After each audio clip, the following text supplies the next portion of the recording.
Bismillahirrahmanirrahim. Assalamualaikum warahmatullahi wabarakatuh. Alhamdulillahirrahmanirrahim. Kita kembali lagi di pertemuan mata kuliah Waalaikumsalam.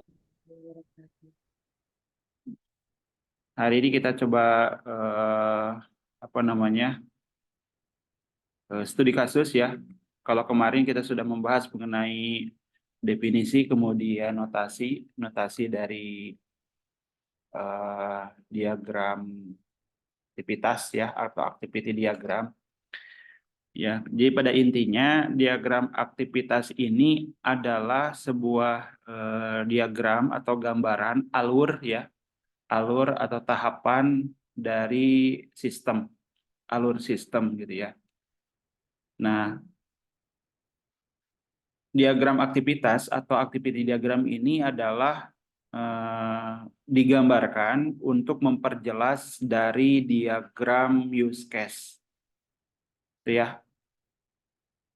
Jadi tahapannya itu adalah kita membuat diagram use case, kemudian setelah diagram use case, nah kita membuat deskripsi use case. Nah, setelah deskripsi use case, nah itu digambarkan lagi alurnya dengan diagram aktivitas. Nah, seperti halnya yang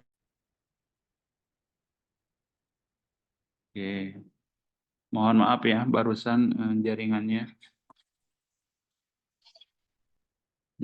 barusan terputus. Oke, lanjut lagi ya. Diagram aktivitas adalah diagram menggambarkan atau mengilustrasikan sebuah kegiatan di mana dalam kegiatan tersebut adalah menjelaskan alur dari proses sistem gitu ya. Nah, alur sistem ini digambarkan nanti oleh diagram aktivitas. Nah, diagram aktivitas ya dibuat itu berdasarkan dari diagram use case dan deskripsi sistem. Gitu ya. Nah, fungsinya apa diagram aktivitas? Yang pertama adalah merancang proses bisnis. Nah, ini untuk sebagai rancangan. Ya, sebuah aktivitas yang nanti didefinisikan dari setiap urutan. Jadi nanti ada langkah-langkah aktivitas-aktivitas yang dilakukan oleh sistem itu seperti apa. Nah, itu digambarkan dalam diagram use case. Nah, berikutnya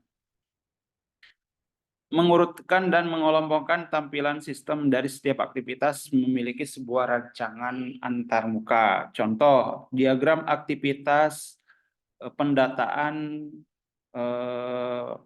pekerja misalkan atau pendataan mahasiswa. Nah, itu dalam satu diagram aktivitas itu memiliki rancangan antarmuka atau rancangan tampilan sistem. Gitu ya. Nah, berikutnya setelah mengurutkan baru pengujian. Nah, pengujian di sini adalah pengujian dari sistem pengelolaan data tersebut atau data mahasiswa. Nah, notasi yang digunakan dalam membuat diagram aktivitas pertama adalah initial node. Nah, ditandai dengan lingkaran hitam. Nah, kemarin juga ini sudah dibahas ya, lingkaran hitam, kecil lingkaran hitamnya. Jadi ini ada sebagai inisial, namanya adalah initial node. Nah, fungsinya di sini adalah untuk menjelaskan proses pertama kali aktivitas ini dikerjakan. Ya, proses aktivitas ini dikerjakan. Nah, jadi diawali oleh initial node, lingkaran hitam. Nah, kemudian lingkaran yang berikutnya juga ada, namanya adalah final activity node. Nah, final activity node ini adalah aktivitas yang menjelaskan untuk mengakhiri sebuah proses. Ya.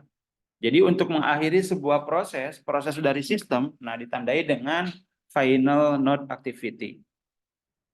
Ya. Nah, di tengahnya ada lingkaran, kemudian di luarnya ada warna putih. Ya. Nah, ini final node. Kalau misalkan ada proses misalkan ya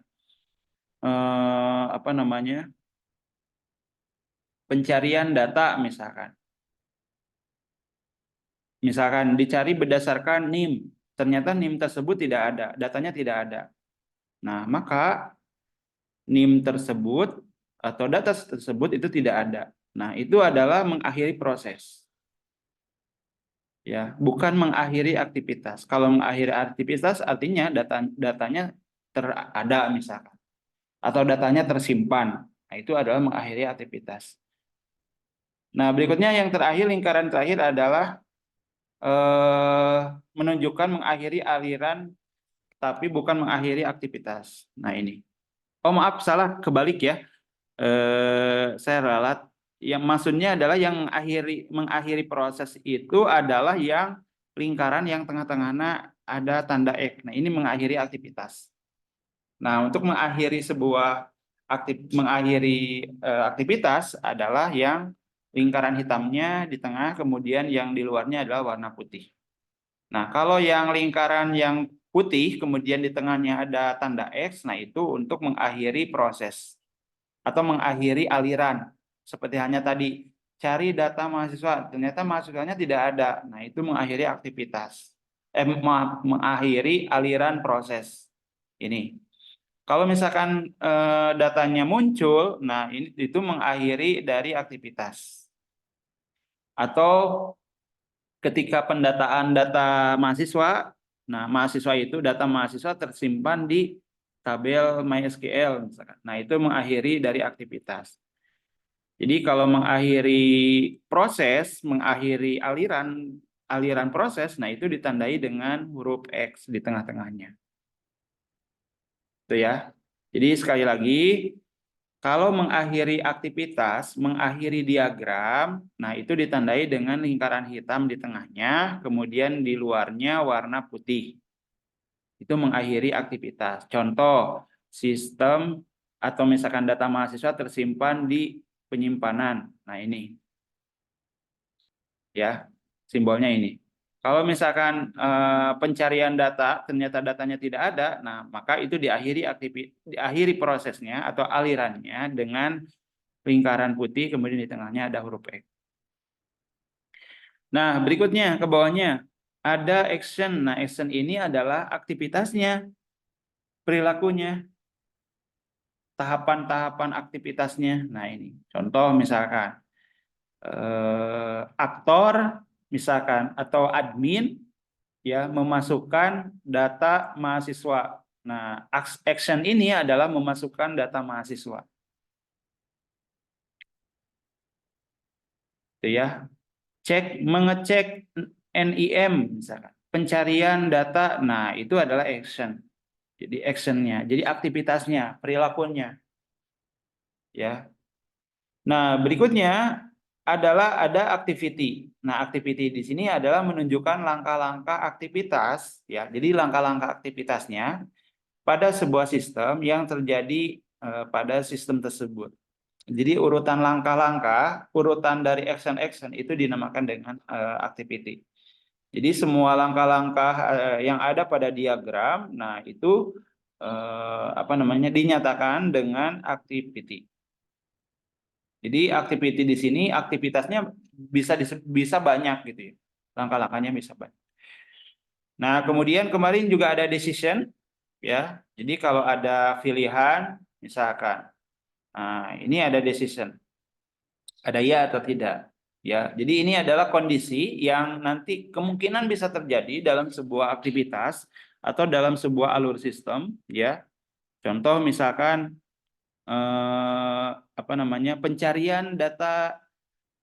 pencarian data member misalkan. Dimasukkan tuh data kode membernya. Nah, ternyata data member tersebut tidak ada. Nah, kalau ada dilanjutkan dengan tahapan berikutnya.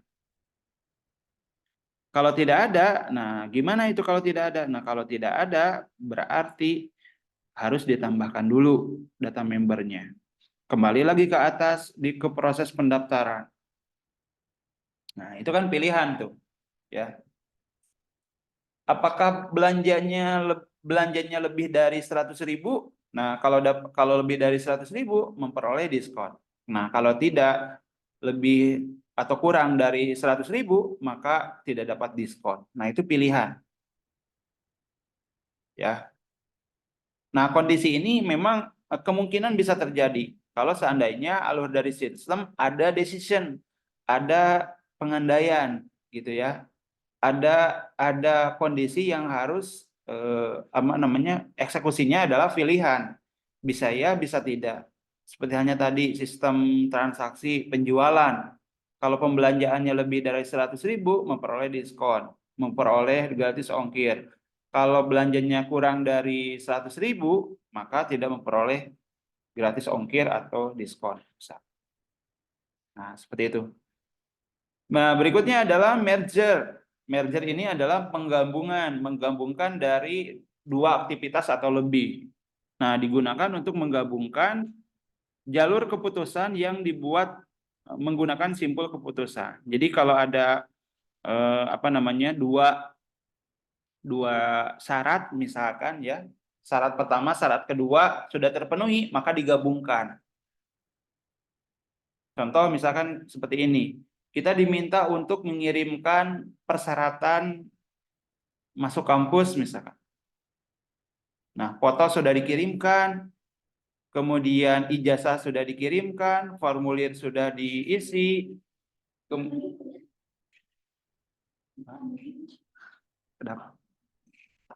kemudian apa namanya ini adalah ulangi lah. Merger ini adalah menggabungkan dari beberapa aktivitas, beberapa action. Seperti hanya tadi ada persyaratan 1, 2, dan 3. Nah, kalau seandainya ketiga persyaratan itu sudah dikumpulkan, maka itu digabungkan. Sehingga apa? Bisa dilakukan pemeriksaan. Bisa dilakukan ke tahapan berikutnya. Itu adalah merger, penggabungan. Nah, berikutnya adalah ada fork. Nah, fork di sini digunakan untuk membagi aktivitas menjadi seperangkat aktivitas yang sifatnya paralel. Jadi satu action ini bisa digabung gitu ya, bisa dipecah menjadi beberapa aktivitas. Kemudian join yang berikutnya adalah digunakan untuk menyatukan serangkaian arus aktivitas paralel. Nah, ini dijoinkan yang tadinya fork diparalelkan, dipisah-pisahkan, kemudian berikutnya digabungkan, disatukan, dijoinkan ya menjadi satu action. Kemudian yang ke-10 berikutnya adalah SIM-LAN. Nah, SIM-LAN ini adalah untuk membatasi antara si pengguna sistem, si aktor dengan sistemnya. Nah, apa yang dilakukan? Mohon maaf, antara aktor satu dengan aktor yang lainnya maksudnya ya. Atau misalkan dari aktor dengan sistem, bisa aja seperti itu. Jadi SIM-LAN ini adalah sebagai batasan ya antara aktivitas oleh satu aktor dengan aktor yang lain atau aktor dengan sistem. Nah, berikutnya adalah flow. Kemarin ada garis-garisnya. Ada flow object, ada flow control. Nah, memang kemarin disinggung hanya flow control saja ya. Jadi flow object di sini adalah menunjukkan aliran dari satu objek dari satu aktivitas ke aktivitas lain. Nah, kalau control flow di sini adalah sebagai urutan eksekusi dari proses satu ke proses yang lainnya, dari action satu ke action yang berikutnya. Dan yang terakhir ada object node. Nah, object node di sini adalah mewakili dari sebuah objek yang terhubung ke sekumpulan arus objek. Nah, teman-teman, bagaimana cara membuat diagram aktivitas? Nah, ini yang belum kita sampaikan ya di pertemuan kemarin. Nah, kita coba akan membuat sebuah diagram activity. Nah, diagram activity ini dari mana dasarnya kita membuatnya? Pertama adalah dari use case dan deskripsi use case. Seperti halnya yang tadi saya sampaikan ya, bahwa ketika kita membuat diagram aktivitas, nah kita dasarnya dari deskripsi sistem dan diagram use case. Nah, deskripsi use case kita sudah jelaskan di pertemuan sebelumnya. Nah, kita coba sekarang mulai dari deskripsi use case.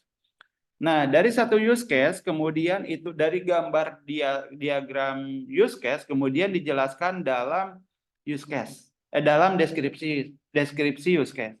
Nah, deskripsi use case ini adalah digambarkan dalam sebuah tabel. Nah, ini nama tabelnya. Nah, mulai dari nomor use case. Nah, nomor use case ini adalah nomor urutan, gitu ya. Nah, urutan use case-nya yang pertama, contoh. Nama use case-nya adalah pengelolaan data anggota. Siapa yang nanti akan mengeksekusi use case ini? Nah, ternyata yang mengeksekusi use case adalah aktor, ini petugas perpustakaan. Deskripsi use case-nya, pengolahan data anggota digunakan untuk menjelaskan alur sistem pada saat pendaftaran dan pengelolaan data anggota. Nah, ini deskripsinya. Jadi use case tersebut digunakan untuk mengelola data anggota, ya, yang nanti akan menjelaskan alur sistem dari pendaftaran. Jadi mulai dari pendaftaran sampai pengolahan. Nah, sebelum dieksekusinya bagaimana kondisinya, preconditionnya? Nah, pada saat itu, karena sekali lagi tadi di awal bahwa fungsi dari use case ini adalah untuk merancang tampilan, maka preconditionnya adalah tampilan sedang diformulir atau form pengelolaan data anggota. Dan ini sudah terbuka. Jadi seolah-olah kita bayangkan pada saat mengelola data anggota ini berada pada tampilan formulir pengelolaan data anggota yang sudah terbuka. Tinggal mengisi.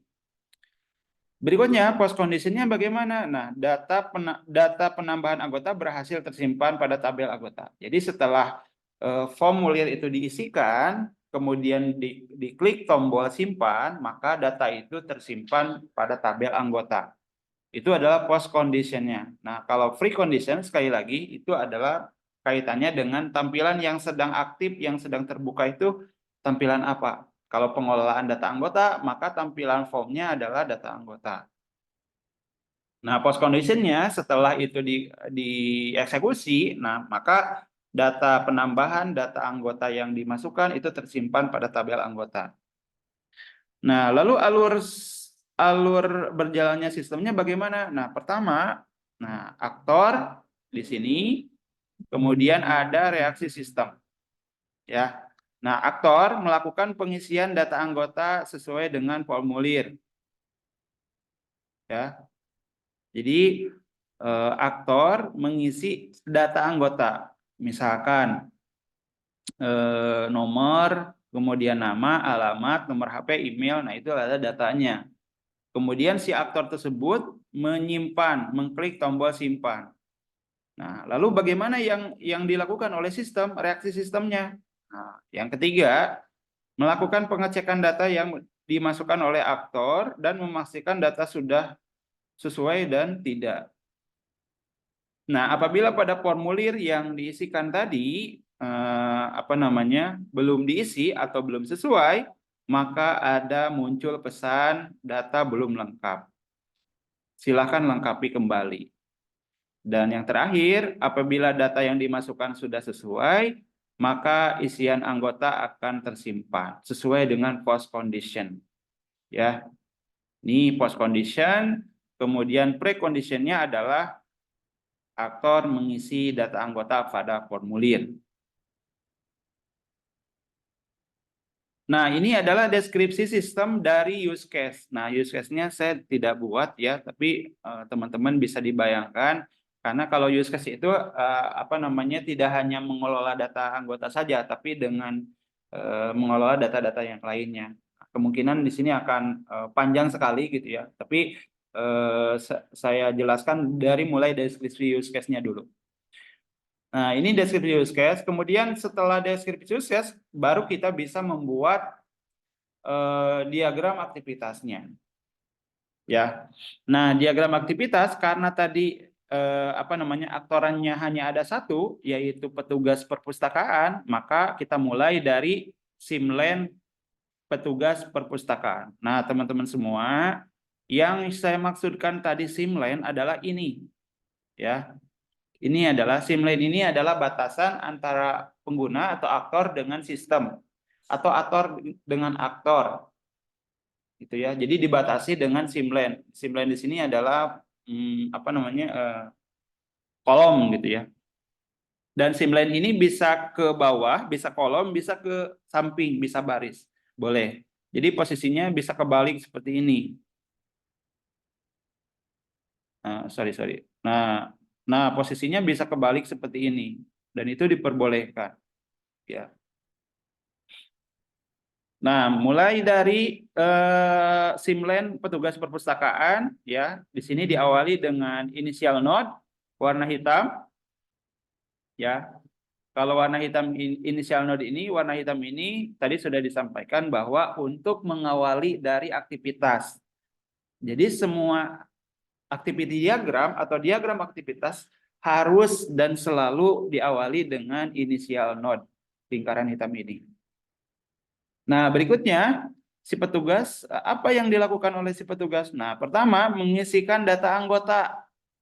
Nah, sesuai dengan deskripsi sistem, nah bahwa si aktor petugas perpus ini adalah mengisikan data anggota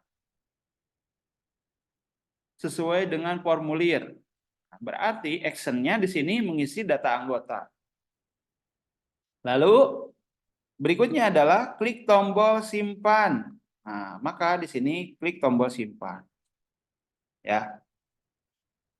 Nah, apa yang dilakukan oleh si aktor hanya ada dua, mengisikan data anggota dan mengklik tombol simpan. Nggak ada lagi ke bawahnya ya. Nah, maka di diagram aktivitasnya hanya ada dua, yaitu mengisikan data anggota dan mengklik tombol simpan. Kemudian di sini ada garis. Nah, garis di sini tadi disimbol adalah control flow. Ya, untuk menunjukkan urutan. Karena di sini hanya ada dua aktor, aktivitas aktornya, maka urutannya hanya ada dua yang ditandai dengan control flow. Nah, berikutnya reaksi sistemnya bagaimana? Nah, di sini sistem. Pertama, sistem melakukan pengecekan data yang dimasukkan oleh aktor, oleh petugas, si perpus, dan memastikan data sudah sesuai atau tidak. Nah, di sini ada pengecekan, ya, ada pengecekan data, ya. Sistem melakukan pengecekan. Nah, apa yang dicek? Data yang dimasukkan oleh si pengguna, data yang diisikan oleh si petugas perpus.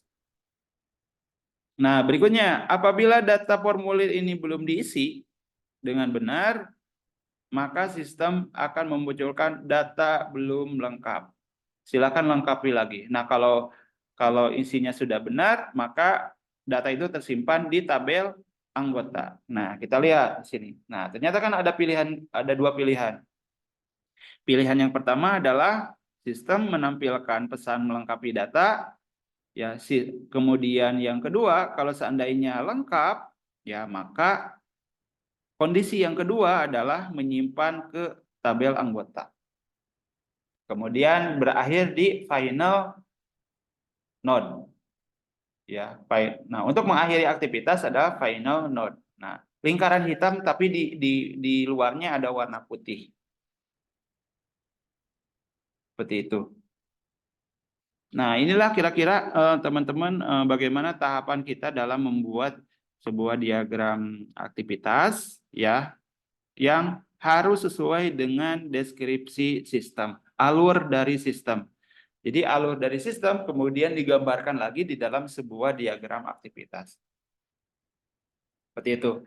Nah, kemudian di sini ada simbol fork ya.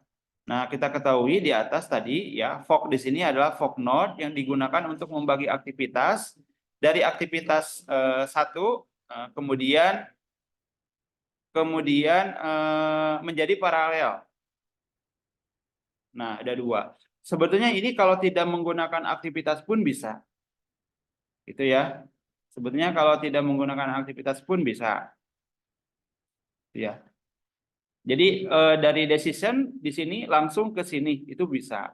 Tapi nanti karena di sini akan mengakhiri diagram aktivitas ya, maka ini perlu digabungkan. Nah, kalau ini join ini apa namanya? Saya rasa ini cocok gitu ya. Karena apa? Karena digabungkan kalau misalkan tidak lengkap dan kalau tidak lengkap dan lengkap ini akan mengakhiri dari aktivitas, maka dijoinkan. Nah, kalau yang atas ini boleh tidak, boleh digunakan. Nah, seperti itu teman-teman semua. Sampai di sini silakan, ada yang ditanyakan?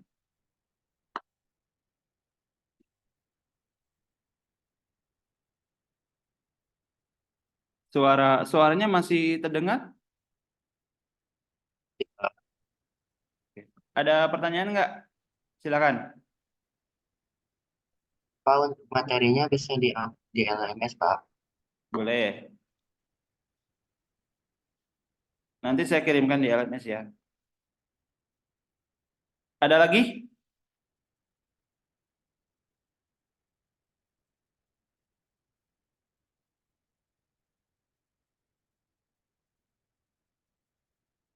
Kalau tidak ada, teman-teman silakan, kita buat di kertas aja ya, di kertas masing-masing. Kita buat diagram aktivitas dari activity diagram ini.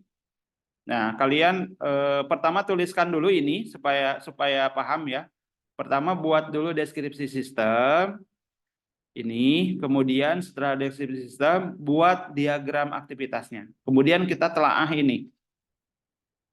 Ya. Telaah ini, kemudian sampai di sini ada tiga deskripsi sistem ya. Jadi teman-teman nanti dibaca saja. Nanti saya kirimkan ke LMS ya. Jadi di sini ada tiga deskripsi sistem dan tiga diagram aktivitasnya. Nah, teman-teman diminta untuk menelaah dulu ya sebelum nanti mengerjakan latihannya. Buat di kertas, ditulis saja deskripsi sistem, ditulis di kertas, kemudian diagramnya tulis. Kemudian berikan kesimpulan di bawahnya. Itu diagram yang pertama. Kemudian diagram yang kedua, peminjaman buku. Nah, silakan dituliskan dulu tabel deskripsi sistemnya. Kemudian gambarkan diagram aktivitasnya. Ini. Kemudian berikan kesimpulan. Ya, kesimpulan dari diagram aktivitas. Kemudian yang ketiga adalah pengembalian buku. Nah, silakan bikin dulu deskripsi sistemnya, kemudian diagram aktivitasnya dibikinkan lagi juga, kemudian berikan kesimpulan. Seperti itu ya. Jadi teman-teman sekarang silakan nanti setelah ini buka LMS, kerjakan atau buat deskripsi sistem yang sudah ada, diketik lagi di kertas, kemudian buat diagram use case-nya. Kemudian berikan kesimpulan dari diagram aktivitas yang dibuat gitu ya. Kemudian ditelaah, kemudian diberikan kesimpulan. Itu saja ya. Ada pertanyaan sebelum kita akhiri?